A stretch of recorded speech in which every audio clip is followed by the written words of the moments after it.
saxaabadu markay tiradoodu ay yaraatay ee dadkii kale ee islaamka jadiidkiina ay tiradoodu badatay ayaa nin kastoo saxaabiya markaa xer badan buu yeesho diinta ka baratay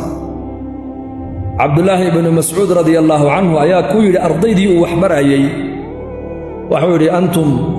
akharu salaatan wa akharu siyaaman wa akharu ijtihaadan min asxaabi muxamadin sala allahu calayhi wasalam buu ku yidhi asxaabtii nebi maxamed allah raalli ka noqday buu ku yidhi inninkaa ka salaad badan inninkaa ka soom badan inninkaa ka dadaal badan buu yidhi xagga cibaadada dadaalkeega iyo diin barashada walaakin kaanuu khayran minkum buu yidhi laakiin soo inaga khayr badnaayeen buu yidhi lima yaa abaa cabdiraxmaan bay ku yidhahdeen shay ku dhacday dakarta lana kasrata asalaa wa kasrata asiyaam wa dakarta lahum kasrata alkhayr waxay ku yidhahdeen annakana waxaad nagu ammaantay inaan ka salaad badan nahay oo aan ka soom badan nahay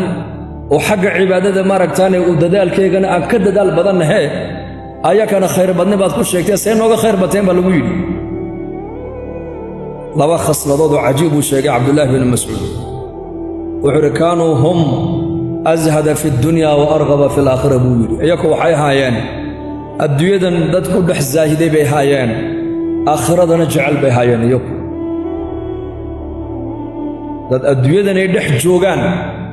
u dhex saahiday adduunyada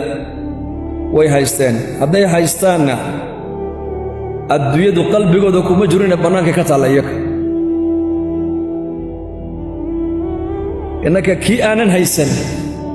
adduunyaa qalbiga kaga jirta ka haystana maxaad u malayn markaa kii aan adduunyaba haysan bay faqiirka ahaa ayay adduunyadu qalbigii madaxii ka gashay way wareerisay kii haystana markaas sidee u gashay kuwii adduunyada haystay sida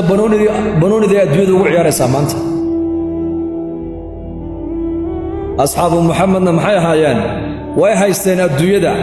laakiin adduunyadu qalbigooda kumay jirina bannaanka ka taalla iyaga kumay dhex jirin